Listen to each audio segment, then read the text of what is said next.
नमस्कार सर्वांना. आज आपण बनवणार आहोत रानभाजी.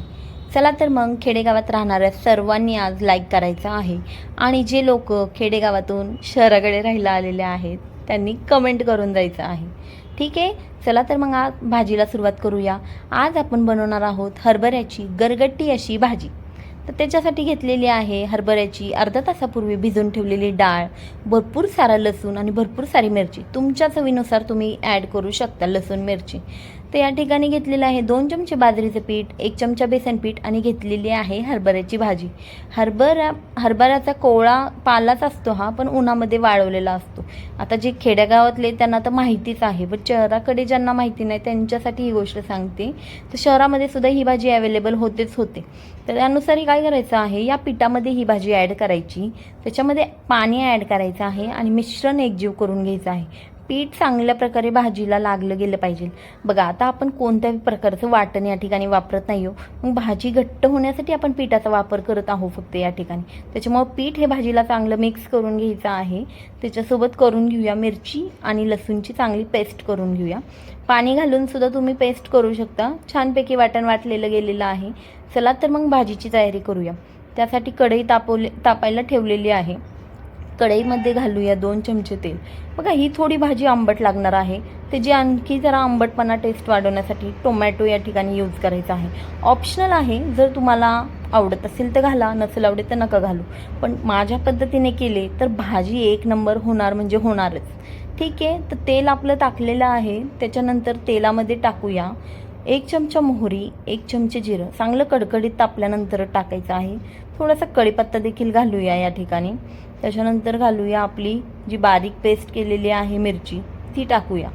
मिरचीची पेस्ट ही तुम्हाला चांगली परतून घ्यायची आहे, मिरची काळपट होईपर्यंत, जेणेकरून ती भाजी खूप तिखट लागणार नाही.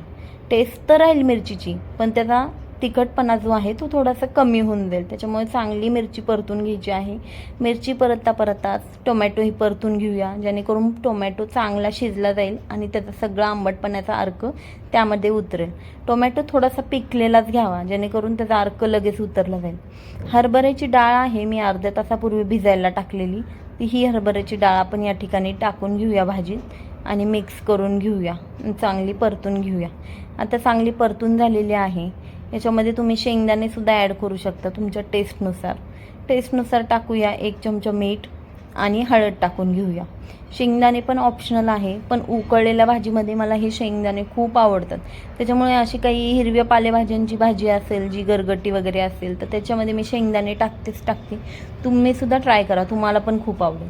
आणि त्याच्यानंतर आपल्याला लगेच ते भाजीचं मिश्रण याच्यामध्ये ॲड करायचं नाही आहे. आपल्याला ॲड करायचं आहे या ठिकाणी थंड पाणी टाकल्यानंतर जेव्हा पाण्याला उकळी फुटेल त्याच्यानंतर आपल्याला भाजीचं मिश्रण या ठिकाणी ॲड करायचं आहे आणि ते चांगलं बारीक गॅसवर शिजवून घ्यायचं आहे. जर तुम्ही आधी भाजी टाकून पाणी टाकलं तर त्याची थोडीशी चव तुम्हाला वेगळी येणार आहे, पण उकळलेल्या पाण्यात जर ही भाजी तुम्ही हाटून घेतली तर तुम्हाला ही भाजी खूप टेस्टी लागणार आहे. खरं तर मला पालेभाज्यांच्या भाज्या कधीच आवडत नव्हत्या, पण एकदा माझ्या बहिणीने मला ही रेसिपी सांगितली आणि ती मला इतकी आवडली, खूप आवडली. सहज एक घास खाऊन बघितलेली भाजी आज माझी फेवरेट भाजी आहे आणि त्याची पद्धतच वेगळी आहे. जर तुम्ही चांगल्या पद्धतीने बनवली पालेभाज्या तर खरंच खूप चांगल्या लागतात, पौष्टिकसुद्धा असतात, साठी सुद्धा चांगल्या असतात. घरामध्ये लहान कोण असेल किंवा वयस्कर म्हातारे माणसं असतील त्यांनासुद्धा ही भाजी खूप आवडते. त्याचं कारण हेच आहे, कारण पद्धती प्रत्येकाच्या वेगवेगळ्या असतात. तुम्ही जर जुन्या काळातल्या पद्धतीनुसार ही भाजी बनवली तरच ह्या भाज्या तुम्हाला चांगल्या लागणार आहेत. तर आपल्याला काय करायचं आहे, छान शिजवून ही भाजी घ्यायची आहे. जशी शिजेल तशी ही भाजी घट्ट व्हायला लागेल. घट्ट होईल, मस्तपैकी छान याचा वास सुटेल आंबट असा. ही भाजी खूप छान लागते खायला, तुम्हीसुद्धा ट्राय करा आणि एकदम झणझणीत लागते. मिरच्या तुम्ही जास्त वापरू शकता तुमच्या चवीनुसार. त्यामुळे ही भाजी चांगली शिजून घ्यायची आहे आणि उकळी चांगली फुटली ना, जशी उकळी त्याला चांगली येईल तशी ही घट्ट होणार आहे. घट्ट झाल्यानंतर छान अशी तुम्ही बाजरीच्या भाकरीसोबत हिला सर्व करा. कांदा घ्या, लिंबू घ्या, मुळा घ्या तुमच्या चॉईसनुसार आणि ही भाजी तुम्ही घरगुती पद्धतीने अगदी बनवू शकता. आता बघा, शहरामध्ये भाज्यांचं प्रमाण खूप कमी होत चाललेलं आहे. रानभाज्या भेटणं म्हणजे अवघडच झालेलं आहे शहरात. तर त्याच्यामुळे मी गावाला गेली की नक्की अशा भाज्या आणत असते, जेणेकरून घरगुती आपल्याला बनवून खाता येईल, कारण शहरात भेटणं खूप अशक्यच झालं आहे आता. तर त्याच्यामुळे तुम्ही जर खेडेगावात राहत असाल तर तुमचं नशीबच म्हणायचं, आणि तुम्हाला अशा प्रकारच्या भाज्या बघायला आणि खायला रोजच्या जीवनामध्ये मिळतात, ते तर खूपच चांगलं आहे. बघा, ह्या भाज्या तर सगळ्यांना येतातच, पण प्रत्येकाची वेगळी पद्धत असते. माझ्या पद्धतीने तुम्ही ट्राय करा. ही पद्धत मला माझ्या बहिणीने शिकवलेली आहे आणि मी नेहमी भाजी अशीच बनवते, आणि अक्षरशः घरातले सगळे बोटं चाटेपर्यंत भाजी ही खात असतात. तुम्ही तुमच्या घरी बनवा, तुमच्या घरच्या सगळ्यांना चारा, आणि ही भाजी बनवली ना तुम्ही, नक्की बाजरीची भाकरी बनवा, कारण चपातीसोबत खाण्यासारखी ही भाजी नाहीच आहे. बाजरीच्या भाकरीसोबत जर तुम्ही ही भाजी चुरून खाल्ली तर एक नंबर जेवण होईल. एकदम झणझणीत भाजी होते. झणझणीत खावा, झणझणीत राहावा मस्तपैकी.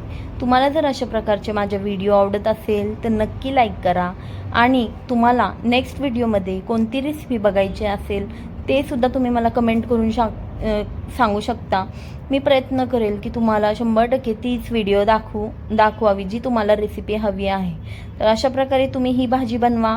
दुपारच्या वेळेस आता उन्हाळासुद्धा चालू आहे, ताकासोबतसुद्धा तुम्ही ही भाजी खाऊ शकता, मुळ्यासोबत तर अतिशय उत्तम. त्यामुळे अशा माझ्या व्हिडिओंना लाईक करा, माझ्या चॅनलला सबस्क्राईब करा. ठीक आहे, पुन्हा भेटूया पुढच्या व्हिडिओमध्ये. तोपर्यंत टाटा, बाय बाय, थँक्यू.